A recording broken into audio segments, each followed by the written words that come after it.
কেমন আছো? আমি জানি প্রচন্ড ঠান্ডা। এখন অনেকেই কমেন্ট করে বলবে যে ঠান্ডার মধ্যে এদের শীত করে না, হ্যান না ত্যান না। তবে যদি শাড়ি পরতে হয় তবে তো আমাকে এইভাবেই শাড়ি পরতে হবে।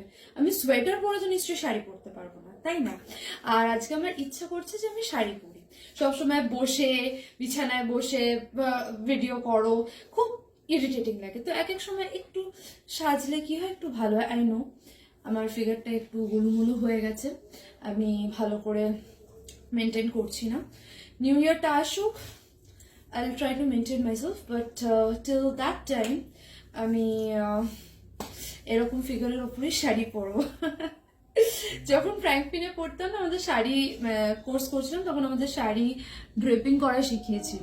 তো আমি অত ভালো ড্রেপিং করতে পারি না, বাট হ্যাঁ খুব শিগগিরই শাড়িটা পরে নিতে পারি কোনো রকম একটা আঁচল টাচল দিয়ে, একটা ইয়ে দিয়ে। তো আমি যখন আমার ইনস্টিটিউটে একদিন শাড়ি পরে গেছি, তখন আমার যে ফ্রেন্ড ও বলছে আমি না শাড়ি পরতেই পারি না। কি মেয়ে হয়ে শাড়ি পরতে পারিস না? শাড়ি মেয়েদের সব থেকে ফেভারিট। আর যাই হোক, এই শাড়িটা আমার বরাবর পরার ইচ্ছা ছিল। আমি কোনো দিনও মানে মাকে একদিনই মা পরেছে, মার এই শাড়িটা পরেনি, আমি জানি না কেন। This is so beautiful. এই ব্লাউজটা এটার সাথে যায় না।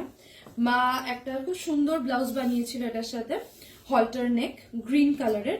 তো সেই ব্লাউজটা আমি খুঁজে বেড়াচ্ছিলাম, পাইনি। তো ফাইনালি এই ব্লাউজটা পেলাম, যেটা আমার মাকে মায়ের এক বান্ধবী, ইউটিউবের বান্ধবী অ্যাকচুয়ালি মাকে গিফট করেছিল। তো সেই আন্টির দেওয়া এই ব্লাউজ পরেছি। তো এটা আমার একটু বড়, স্টিল ঠিক আছে, পরি। একটু শাড়ি পরতে ইচ্ছে করলো। এবার অনেকে বলবে নেই নেই কাজ তো খই ভাজ না, একদমই না গো। দেখে মনে হয় যে নেই কাজ তো খই ভাজ। কাজ প্রচুর আছে, প্রচুর আছে। আমার পড়াশোনাটাই এতটাই ডিফিকাল্ট, ওটাতেও টাইম যায়। প্লাস বিনা কাজ করে তো খাবার দাবার এমনি এমনি আসে না, কাজ তো করতেই হয়। সেটাও আছে, সারাদিনের টেনশন চিন্তা সবকিছু নিয়ে আমরা আছি, প্রত্যেকটা মানুষই আছে। কেউই খালি বসে নেই। ভাবে যে ওয়েস্টার্ন পরলেই তবে গিয়ে মডার্ন লুক বা ইয়ে দেওয়া যায়, কিন্তু শাড়িতে না, এটা অনেকে মনে করে না শাড়ি সব থেকে বোল্ড। কেন বলতো? এদিক ওদিক চারিদিক দিয়ে খোলা। বোল্ডের জন্য শাড়ি সেভাবে ক্যারি করতে পারলে শাড়ি বোল্ডই, শাড়ি বোল্ডই। তুমি সেটাকে আমি মনে হয় কুচিটা মনে হয় বেশি দিয়ে ফেলেছি, তাই না? তাই জন্য আঁচলটা আমার ছোট হয়ে গেছে, আমাকে কুচিটা একটু খুলতে হবে, তাহলে আমার আঁচলটা ঠিকঠাক হবে। না হ্যাঁ হ্যাঁ এখান থেকে টেনে বার করে দাও। হ্যাঁ আমি বার করছি। হ্যাঁ, তো এইভাবে শাড়িও পরলেও সুন্দর লাগে, তাই না? তবে তোমাদের যদি হিপ আর বাট সুন্দর না থাকে তাহলে ভালো লাগবে না, মানে যেটাকে আমরা আমাদের টার্মে গ্লুটস বলি। Glutes has to be beautiful. আর যাদের সুন্দর গ্লুটস নেই, তারা গ্লুটস বাড়ানোর জন্য স্কোয়াট মারো। যত স্কোয়াট মারবে তত সুন্দর গ্লুটস তোমাদের হবে। আর গ্লুটস না হলে মেয়েদের সত্যি সৌন্দর্য নেই। গ্লুটসও দরকার, আবার বুবসও দরকার, দুটোই দরকার। আমি একদম র টার্মে বলছি এখন, ব্রেস্ট বলার থেকে ওকে, বোথ গ্লুটস এন্ড বুবস। তো যাই হোক, আমার এখন গ্লুটস কমে গেছে। কেন বলো তো? আমি আর ইয়ে করছি না তো, কি বলে, স্কোয়াট মারছি না তো। কিন্তু যখন আমি এক্সারসাইজ করছিলাম আমার পেটটা কমে গেছিল, ঢুকে গেছিল, আর আমার গ্লুটসটা বেরিয়ে এসেছিল। It was looking super good. That time I can say আমি খুব কনফিডেন্টলি চলছিলাম যে ওকে, এখন আমার ক্যাটরিনার মতন গ্লুটস আছে। জাহ্নবী কাপুরের বানানো গ্লুটস। ক্যাটরিনারটা বলবো যে ন্যাচারালি, মানে ওর ওই স্ট্রাকচারটা ন্যাচারাল। জাহ্নবী কাপুরের স্ট্রাকচার ন্যাচারাল না, জাহ্নবী কাপুর বানিয়েছে। আর নয়তো ওই যে ওইগুলো পরে না এখন, মানে গ্লুটস কেউ উঁচু করে, যেরকম আমাদের প্যাডেড ব্রাস হয়, সেরকম গ্লুটস উঁচু করার জন্য তো প্যাডেড জিনিস আছে।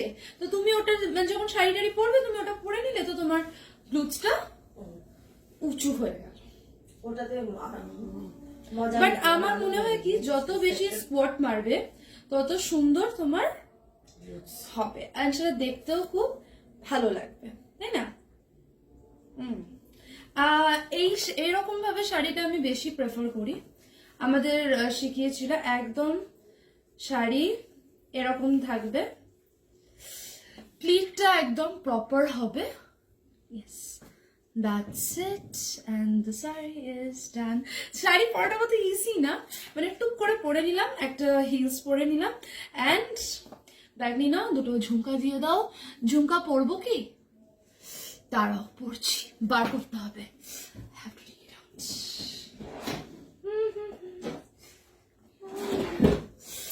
কোনটা পরি বলো? এটার মধ্যে থেকে গ্রিন তো অক্সিডাইজটি ভালো যাবে এটা, আই ডোন্ট নো, আমি খুব একটা পড়ি না। ওকে ফাইন, বাট ব্লুটা একদমই যাচ্ছে না। দেখি আর কিছু সুন্দর আছে কিনা।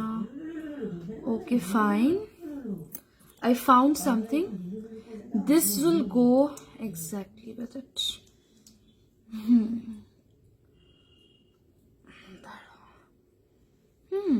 ভালো লাগছে কি? ও গড, ও গড, লোকে কি করে পড়ে, আই ডোন্ট আন্ডারস্ট্যান্ড। হ্যাঁ, এসেছে। আমি তো এগুলো একদম প্রেফার করি না, ইউনো। আমি একদম এই জুয়েলারিগুলো পছন্দ হয়, বাট কেন জানি না খুব সখী লাগে, মানে সখী ভাবনা কাহারে বলে, সখী যাতনা কাহারে বলে, তো ওরকম লাগে। I don't want to be সখী। আমার না ছোট ছোট টপস পছন্দ, ছোট্ট ছোট্ট টপস, ছোট ছোট গোল্ডের, ডায়মন্ডের, হার্ট শেপ বা ছোট্ট ছোট ডট কানে পরলাম, simple, it will look elegant. আর এগুলো এগুলো পরলে আমার নিজেকে মনে হয় আমি শান্তিনিকেতনে গাছের তলায় বসে হারমোনিয়াম নিয়ে সারেগামা পাধানিসা করছি, আর ওই ওই কি বলে, ওই ব্যাগ নিয়ে কপালে একটা টিপ পরেছি, হ্যাঁ, তারপরে তোমার কি বলে, গলায় কোনো ওই অক্সিডাইজড না, হাতের হ্যান্ড ক্রাফটেড জুয়েলস গুলো পরে, হাতে চুড়ি পরে নিয়েছি, অ্যান্ড আই হ্যাভ বিকাম, এটাও আমার দ্বারা সম্ভব না, মানে আমি এইরকমই, I love to be like this. আবার আমার সব থেকে ভালো লাগে এলিগেন্স, মানে যারা ধরো হোটেলে জব করছে বা ফ্রন্ট অফিসে রয়েছে বা কেবিন ক্রুজ রয়েছে, তারা যখন শাড়ি পরে তাদের যে এলিগেন্সটা, একটা টেনে খোপা করলো, টান টান করে একদম প্লিট দিয়ে সুন্দর শাড়ি পরলো, হিল জুতো পরলো, আর কানে ছোট্ট ছোট্ট টপস, ব্যাস, দ্যাটস ইট। আর যদি গলায় পরতেই হয় একটা স্লিক সুন্দর চেন, সেটা হ্যাঁ একদম সরু পাতলা। আমি কিন্তু গোল্ড জুয়েলারিও ওরকম পছন্দ করি না, মানে ওই ডিজাইন ডিজাইন ডিজাইন ঝাপড় ঝোলর, আই লাইক স্লিক থিংস, একদম পাতলা একটা ছোট্ট ডট এই পেন্ডেন্ট হবে, দ্যাটস ইট। শাড়ি পরে নাও, bold look, looking beautiful, elegant, smart. এবার যেই তুমি এই লুকটা দিয়ে দেবে, ওই যে বললাম, খোলদার খোল লাগলো যে দোল, আমি লেগেছে যে হ্যাঁ, ফাগুন হাওয়ায়, আমাদের পাড়ে একটা মেয়ে নেচেছিল, ফাগুন হাওয়ায় হাওয়ায় করেছি যে দান। দানটা না দেখালে তো বোঝা যাবে না যে দান দিয়েছি, যে দান তো দিয়েছি এখন আপাতত। হ্যাঁ, তো আমি কেন জানি না, মানে এদের সাথে ঠিক নিজেকে এই গ্রুপের মধ্যে যদি আমি বাই চান্স ঢুকে যাই, তাহলে কিন্তু আমি অড ওয়ান আউট। আমি এই গ্রুপের মধ্যে কিছুতেও নিজেকে অ্যাডজাস্ট করতে পারি না। মানে আমি কি বলতো, I am sort of person যে মনে করে যে আমার সাথে যারা আছে তারা একটু আমার থেকে নিচু হোক। না না না, নট বাই, মানে আমি সেটা বলছি না, মানে কারোর কোয়ালিটি ওয়াইজ নিচে হোক, কোয়ালিটি ওয়াইজ, মানে আমি তাদেরকে যেন লিড করতে পারি। এবার আমি যখনই এরকম মানে এই গ্রুপে চলে আসব, তখন তারা নিজেদের কিছু একটা কেউ কেটা মনে করে, সেই কেউ কেটা গ্রুপের মধ্যে আমি কিছু তো অ্যাডজাস্ট করতে পারবো না। ভালোই লাগবে না, ওদের কনভারসেশনের মধ্যে আমি নিজেকে জেলি করতে পারবো না। কিন্তু আমি আবার এরকম গ্রুপ চাই যেখানে আমি শুধু বলবো আর শ্রোতারা শুধু শুনবে, শ্রোতারা নিজের বক্তব্য রাখতে পারবে না। আর তাই জন্য আমার বন্ধু বান্ধব হয় না, সরি, আমি শ্রোতাদের বা আমার ফ্রেন্ডসদের বা আমার গ্রুপের কাউকে বলার সুযোগ দিই না। অ্যান্ড আমি যেটা বলবো সেটাই হবে। তো এই জিনিসগুলো করে করে জানি যথেষ্ট বাজে স্বভাব, যার কারণে আমার বন্ধু বান্ধব টেকেই নি কখনো। কারণ আমার দুটো ফ্রেন্ড ছিল, তাদের নাম নিচ্ছি না, দুই যমজ বোন, তারা পড়াশোনায় যথেষ্ট উইক। আমি তাদেরকে গাইড করতাম, আমি জানি ওরা উইক, তো ওরা আমার কাছে আসবে, আমি গাইড করব। আরেকটাও ফ্রেন্ড ছিল, সেও আমার সাথে সাথে আমি যেরকম বলতাম সেরকমই শুনতো। তো আমার গ্রুপটা আবার এদের মধ্যে জমে যেত। যে আবার নিজেকে আমার থেকে ওপরে মনে করবে তার সাথে আমার সহ্য হবে না। এটা কি করে যাবে? এগুলো তো নাম ইয়েও তো ছিল, তাই জন্য আমাকে অ্যারোগেন্ট বলে ডাকা Arrogant হতো। বলতো। And I don't mind being arrogant. তবে বলো, কোন গ্রুপ অফ শাড়ি পিপলদের মধ্যে তুমি আছো যারা এই যে এরকম করে, এরকম না আমি বলছি, এর শাড়িটা এরকম ভাবে নিল তো, পাকা আবার পাকা, না না আঁচলটা না না না এরকম। না এরকম ভাবে নো, আবার এরকম ভাবে নিয়ে নিল। আমি ইয়াংদের কথা বলছি, বয়স্কদের কথা একদম বলছি না, আমার এজের কথা বলছি, যারা এরকম ভাবে নিয়ে নিল। না, আমি ছেড়েও দেখ, যেরকম ছেড়ে আবার দিই। যারা এরকম করে নিয়ে নিল, হাঁটতে পারছি না, জুতো লুটিয়ে পড়ে যাব, কিন্তু শাড়ি স্টাইল মারছে। কমকা লাগে। এই গ্রুপ নাকি কর্পোরেট গ্রুপ, একদম টেনে চুনে পড়লাম, নাকি এই গ্রুপ? আমি তো এই গ্রুপটা থেকে বিলং করি। তোমরা কোন গ্রুপ থেকে বিলং করো বলে দাও।